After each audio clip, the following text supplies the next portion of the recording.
Башкортостан башлыгы Ради Хабиров Язучылар союзының 90 еллыгын билдәләү турысындагы указга кул куйды. Һаумыгыз, эфирда интервью, студияла Гөлсемә Эштанова. Программабызның кунагы Башкортстан Республиканың Язучылар союзы рәисе Айгиз Баймөхәмәтов. Һаумыгыз. Һаумыгыз. Айгиз Гиззатович, бик шатлыклы яңалык сәбәбе менән сорашабыз студияла Язучылар союзының 90 еллыгы. Ничек, касан һәм кайда үтәсәк бу сара? Сынапта республика башлыгы указ шундай сыгарды бит инде Язучылар союзының 90 еллык юбилейын билдәләү буенча. Бу безнең республикала гына түгел, Рәсәйдә бай тарихлы борынгы иҗади оешмаларның бере. Һәм әйтергә кирәк, аның нигезендә безнең бик күп классик язучыларыбыз торган. Төхвәт Янәби, Амантай, Һәдия Дәүләтшина һәм башкалар. Булат Ишемгол. Совет дәүләте төзелгәч, идеологик яһәттән шу язучыларыбыз бик күп эш алып бара. Кызганычка каршы 37 елда бик күп әдипләребез репрессия курбандары булалар. Һәм улардан үтеп килгән буын илгә тугрылыгын хаклап, әдәбиятка, халыкка хезмәт итүен дәвам итәләр. Шундай мына факт бар. Башкортстан язучыларының 47 язучысы хугышка, Бөек Ватан хугышында катнашырга киткән. 47 хатта. 47 язучысы.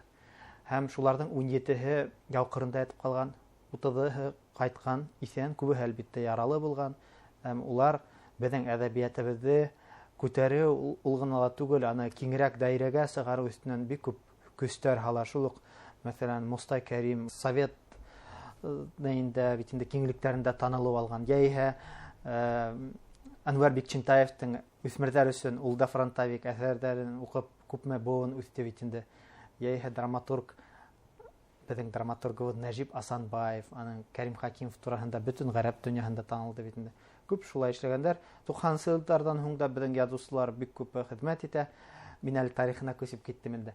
Инде Язучылар союзының 90 еллыгын билдәләү буенча ул ел буена дәвам итсәк, әмма төп саралар үтәсәк безнең китап байрам сектәрендә 24, 25, 26 май 3 көн дәвамында безнең гадәт буенча бит инде китап байрам ярминкәһе үтә.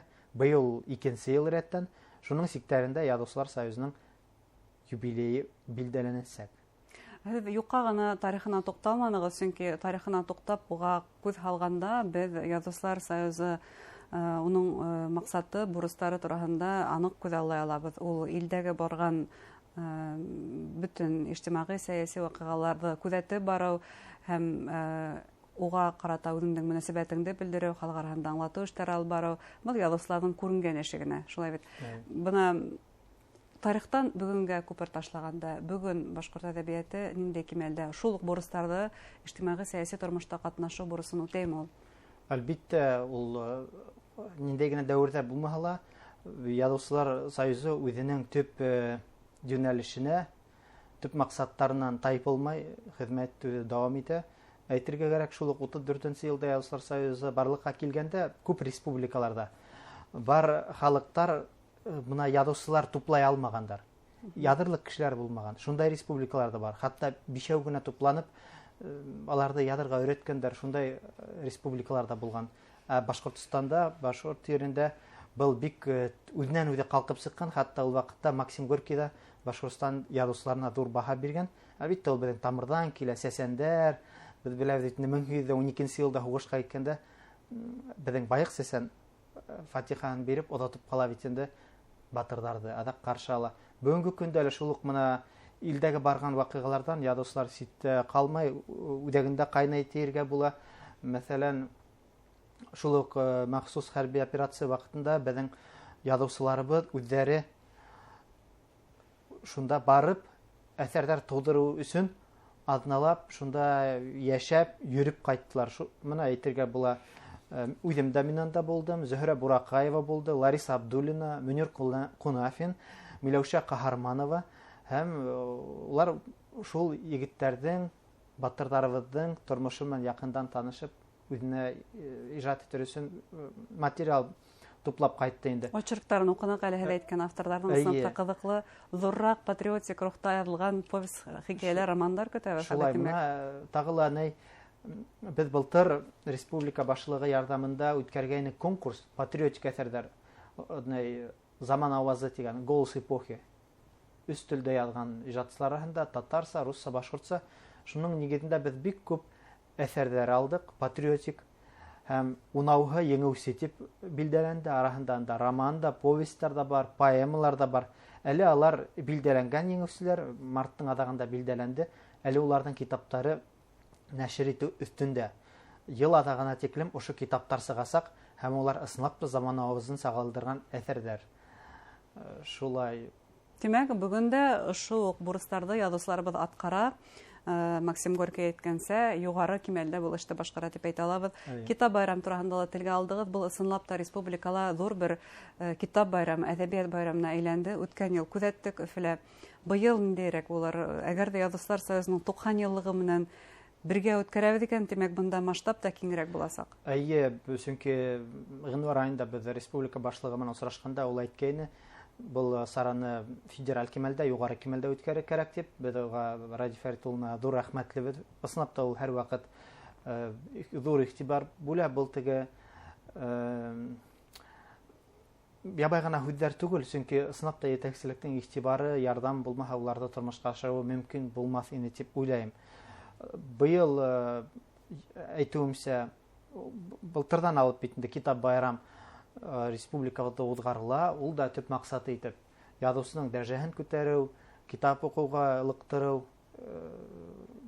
шундай максаттардан тормышка ашырыла бул проект бит инде. Һәм ул ысынлап та беләбез, республика халкының яраткан байрамына әверелде. Һәм быел да шуга икенче тапкыр ул үтә. Һәм тәүге көндә үтәсәк Башкортстан Язучылар союзының 90 еллыгы уңайнан Рәсәй Язучылар союзының Өфөләге күчмә пленумы, ягъни Өфөлә бөтен Рәсәйнең милли республикаларының бөтен язучылары йыеласак, бүгенге көндә билдәле 30 региондан катнашасактар. Улар һәрбере үз республикаһының күренекле язучылары.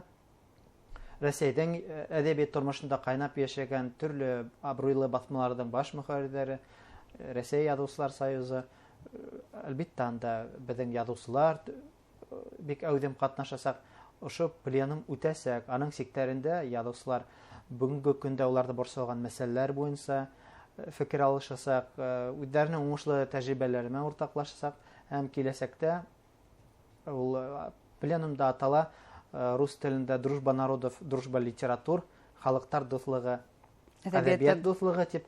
Һәм ошондай катмарлы вакытта безгә бөтен Рәсәйдәрнең бөтен халыктарла бердәм булыр кирәк, бер-беребез белән тыгыз бәйләнештә булыр кирәк, һәм шуның буенча киләсәктә ниндәй эшләр алып барабыз дигән һөйләшү буласак, инде ошо пленум секторында карарлар кабул итәсәк.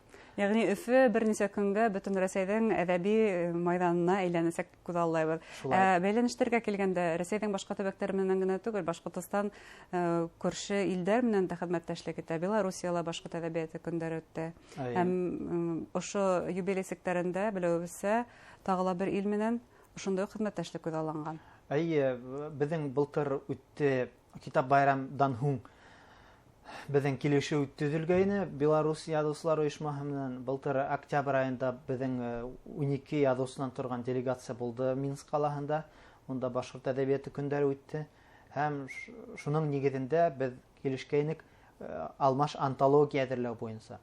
Ягъни бүгенге заман Беларусь язучыларының әсәрләре тәрҗемә ителеп башкорт телендә сыгасак бездә, һәм киресенчә башкортлардыкы тәрҗемә ителеп Беларусь телендә Минскида сыга дип. Без Башкортстан яһәтеннән үзебезнекен эшләп беттек.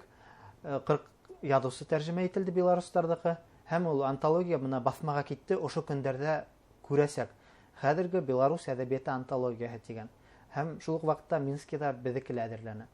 Менә уның презентацияһы күзаллана ошо китап байрам секторында исем туе.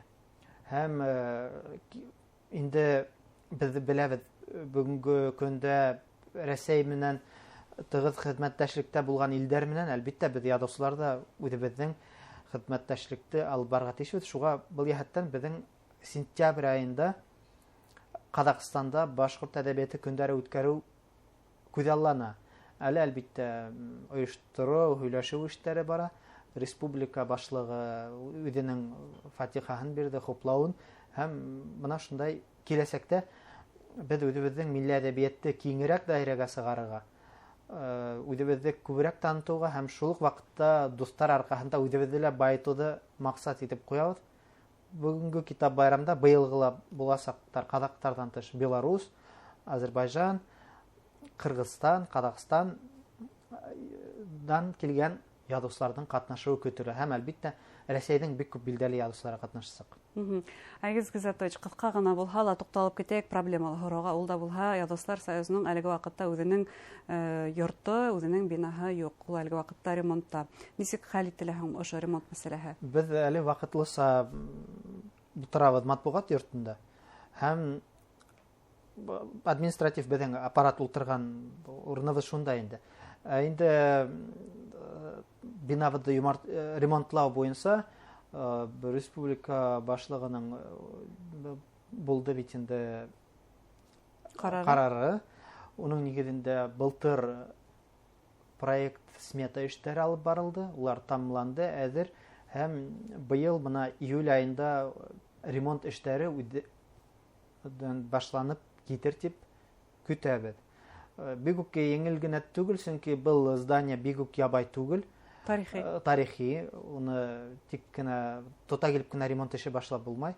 Һәм буны беренчедән, икенчедән ул бина бик 2004 елда язучыларга берилгән һәм шул вакыттан бирле беренчедән бинала үзе 100 елдан артык бит инде.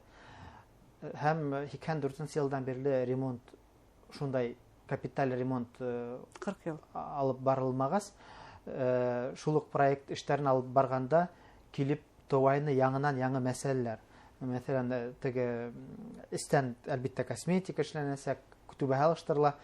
Шуннан гына без белеп калдык. Бөтен инженер селтәрләре алар искергән, шул тиклем куркыныч хәлдә. Әгәр ремонт эшләһәң, ул күтәрә алмайсак, юкка сыгасак дип. Шуга өстәмә эшләр туры килде. Әлбәттә алар барыһы ла вакытты талап итә. Димәк, эшләнәсәк була. Иң мөһиме сифатлы һәм матур булһын.